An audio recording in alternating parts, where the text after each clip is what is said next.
This, and this need to go. We don't want that. I've made many fashion mistakes in my life, but thankfully, I've learned from them. So today, I'm gonna recreate some of my old, terrible outfits and style them properly to make them better. We'll run through each outfit, what needs to change and why, and hopefully that will give you some insight on how I think about styling an outfit and give you ideas to improve your own. So, if you look at all of these older outfits, you'll notice they all have a few things in common.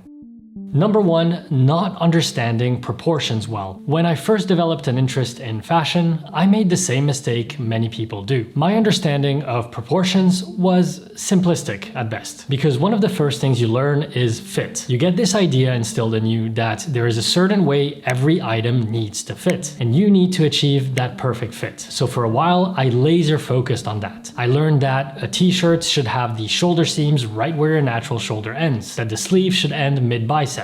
Pants need to touch the shoe with a quarter break or half break, that you should see exactly 1 inch of your shirt cuff underneath a blazer. And after a lot of research, I had figured it out.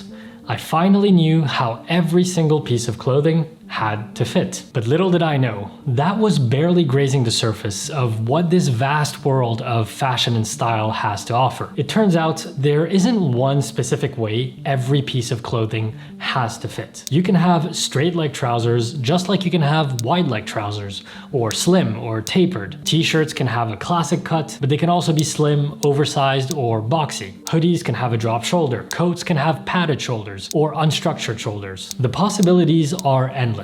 And the next level to understanding style is to be aware of all these different types of fits and being able to play with each element of a look to create different proportions and silhouettes. Number two is not understanding color well enough. I watched one video on color theory and got hyper focused on the color wheel, thinking I had to have contrasting colors in an outfit for it to look good. So I'd make it a point to only wear brown with blue, for example. Or if I wanted a more cohesive color palette, I'd go for analogous colors with blue and green. Or go with a triadic color scheme and I'd end up with pops of red, yellow, and blue all in the same outfit. But the reality is, while the color wheel works great in theory, it's not always the case in practice, especially when it comes to fashion. There's a lot more nuance than simply going for contrasting or analogous colors. Neutrals play a crucial role to anchor a look, and color combos that look good on paper can often feel too overbearing when put together in an actual outfit.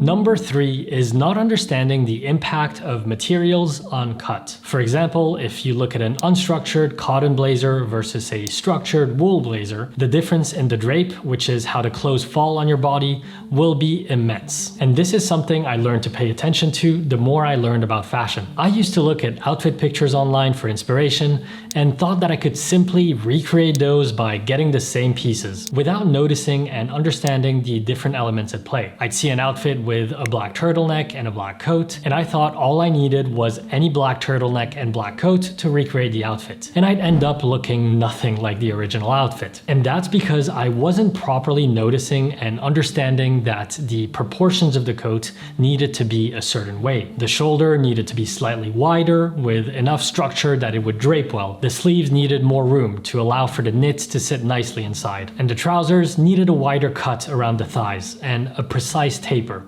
rather than being slim all over. It's crucial to also notice how stiff or soft the clothes look, and how heavy or lightweight they are, as that plays a huge part in how they drape. And once I really understood proportions, materials, and color is when I was able to take my style to the next level. Okay, now that we've got all of this covered, let's put it into action and recreate some of my old outfits.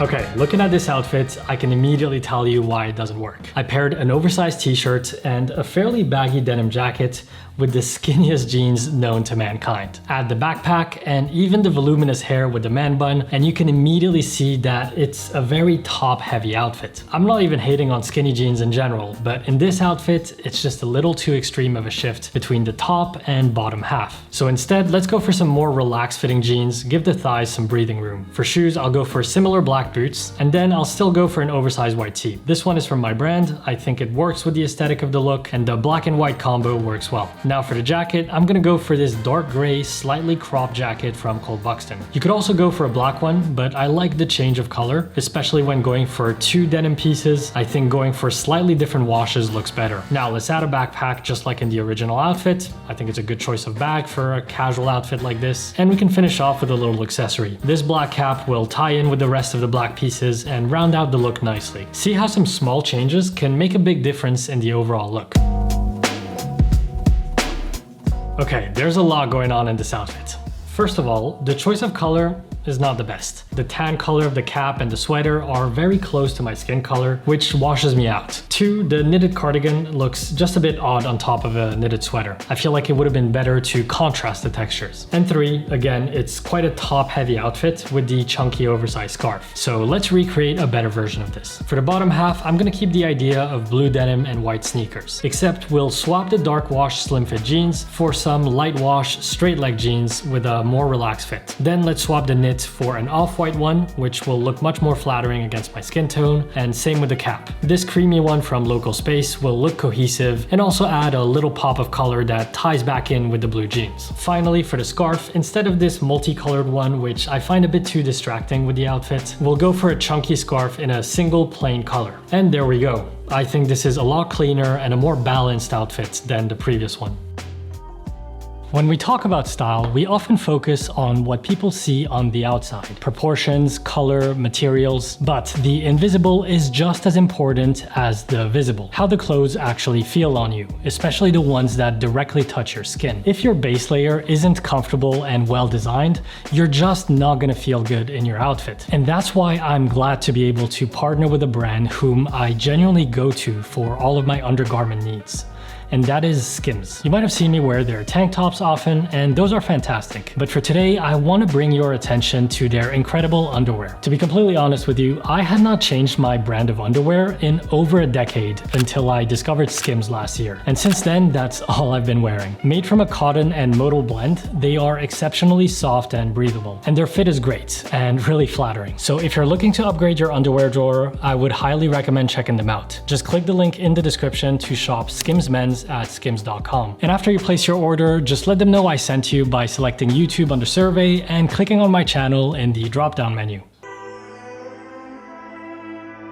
Okay, this one is not that bad. The fit is alright, but it's just a little basic and predictable. Navy jeans paired with a navy t-shirt, paired with a navy and brown checkered flannel. And the flannel isn't even that special. It's got a pretty basic slim fit, and the color scheme, nothing to be impressed about. So instead, let's bring in a cooler flannel and build the outfit around that. I've got either this one from Picante or this one from Mihara Yasuhiro. But for this example, let's go with the black one. The only issue is I've completely stopped wearing navy. I don't own any navy pieces anymore to recreate this color palette. So instead, we'll replace navy with black. For the bottom, although we could go for jeans, I feel like jeans in a flannel is a very predictable look that gives off an Americana vibe that is not really congruent with my style. So instead, we're gonna go for these double pleated black trousers. For shoes, we'll go for these minimalistic loafers instead of the sneakers, because I don't really want the eye to be drawn towards the feet, which naturally happens if you go for a different color sneaker, especially if the jeans are cuffed like in the original outfit. Instead, I'd rather streamline the outfit by matching the black loafers with the black trousers and having the trousers meet the shoe seamlessly, which will bring your gaze upward. Now, instead of going for the same color t-shirt like in the original outfit, I want to break up the look with a white tank top. This will give more dimension to the look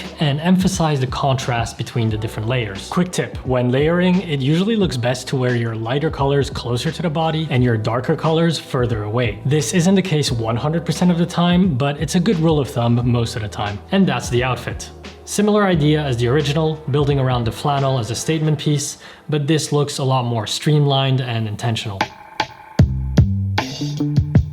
Outfit number 4, we've got a monochromatic beige and white look. I like the color palette, but I dislike the fit. You can see how tight the pants and the overshirt look. The fabric is even pulling at the thighs, and it's creating all kinds of folds and creases. Same with the overshirt. It's a nice piece, but just a little too tight on me there. You can even see how there's not enough room for the layer underneath, so it's creating excess fabric that's bunching up around the torso. So let's fix this. For trousers, we'll go for this pair of beige smart trousers. They have a wider fit in the thighs with a subtle taper down the leg. Then I'll swap the sneakers for loafers because I think that they just look better with smart trousers. And then for the top, we'll go for this ribbed t-shirt that will tuck into the pants and layer with this relaxed fit short sleeve shirt from the Japanese brand Jera. See how the color palette is the same, but the proportions just look a lot better than in the original outfit. It's a night and day difference, and that's the power of good proportions.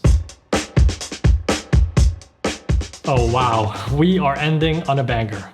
What was I wearing? These pants are just an abomination. I mean, skinny fit, leather, and joggers, those are 3 words that should never be in the same sentence. I don't even think that they were real leather. That was probably just plastic. I don't actually have anything against leather trousers, by the way. I think the right pair can look great when styled well, but this is definitely not it. So let's recreate this outfit in a better way. We'll start off with this pair of straight fit leather trousers from one of my favorite Korean brands, Le Dessaint Septembre. See, this is how you want your trousers to fit. Enough room in the thighs, straight cut, 1 break on the shoe. Just perfect. Now let's go with an oversized black tee. Yep, this is our Pima t-shirt in black, unreleased, and we're gonna drop it really soon. For shoes, I don't actually mind the white sneakers that much. I think it's an okay choice, but I think that going for a black sneaker will make the whole look more visually pleasing. Not necessarily an all black shoe, but something like this, for example, with beige detail and laces could work. Finally, we'll layer with a black sweater on top. Scrap the yellow details, just a sleek, well-cut, slightly oversized heavyweight sweater. And that's the outfit. You could add a cap on top if you wanted to accessorize and give it a slightly more street look, but I think it works just as well without a cap. It's a sleek, simple look, yet still makes a statement with the trousers. And that rounds up the outfits. Let me know in the comments which of these outfit improvements you like the best. I hope you enjoyed the video. I hope it brought some value for you. If it did, just give it a thumbs up and you can share it with a friend who might enjoy it too. I wish you a beautiful day and I will see you in the next one.